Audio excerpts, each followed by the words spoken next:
Obamacare is still with us, and so therefore are all those taxes and all the regulations that come with it.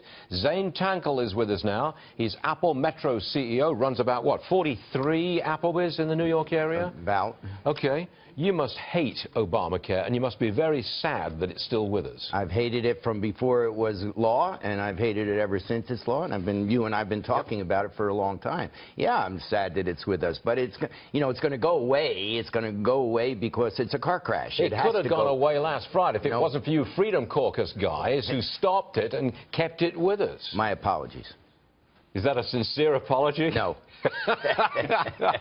How can you be on the Freedom Caucus side? I'm not. Stuart, that's a big leap that I'm on the Freedom Caucus side. But, they all got to be brought into the tent. That's politics. You don't like it. I don't like it. I don't know that any American likes it, but that's Washington, and that's how it operates. And I think the president's learning that's how it operates. Well, are you happy to hear that this morning Speaker Ryan went out there 45 minutes ago and said, hey, we're still talking, and some of the no's are now yeses? Yeah, well, that's what we're hearing. We're hearing that before the vote as well, that they were going to move it and move it. So let's hope so. Let's hope so. Listen. Stuart, this is abominable what's going on. This is terrible to the small businessman, to all the people that employ the people in the United States, and it's just an ongoing abomination. Well, there really was such a thing as the restaurant recession. That really was. It did happen. It still is, in your bracket, your casual dining. It still is. It's still there? Absolutely. And because, again, you and I have talked about this, Stuart, the cash that they're taking from people in fines, which would be in circulation for people to go out and have expendable income, is going to the government to redistribute in terms of health care, right? They find people that don't sign up, they take that money and they redistribute to other people who do sign up. And the car crash part of it is every year you can sign up. So you're healthy today. In the aging process, you're going to get unhealthy. You'll get diabetes. You'll get heart condition. So you wait. You pay the fines, the $650, the $750. I think it's going to $1,000. It is. You pay those fines, and then you get sick, and you join. Wonderful. You want it both gone. Sides. You want it gone. Gone.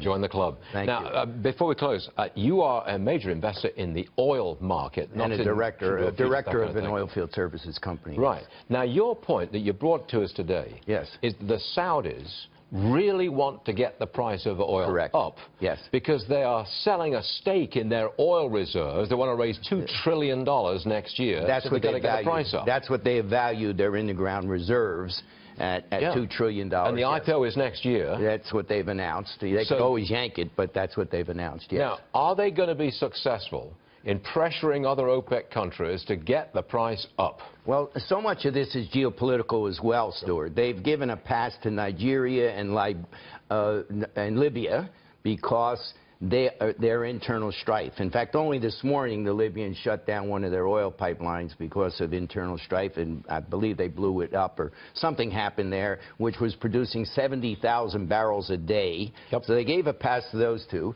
And the other folks that are not part of OPEC, there's 13 countries that are part of OPEC, led by the Saudis, although the chairman is Qatari of the OPEC organization. The Russians, who are, all they have is oil, they're also interested in getting the price up. But it's going to be very difficult because they lower production, or OPEC lowers production to get the price up.